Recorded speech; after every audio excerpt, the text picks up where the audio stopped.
ပြောထွက်မယ်မတွေ့ခဲ့ဘူးပါလူတွေကြားတဲ့အော်ဟင်ငါကိုကွာ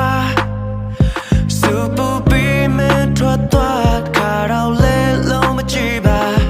ကြံရည်သူ coffee ဆိုင်ထဲမှာမာနာခြင်းပြိုင်ကြတဲ့ပွဲမှာဘယ်သူမှလည်းမနိုင်တော့အရှုံးတွေသာငါလေးတွေ့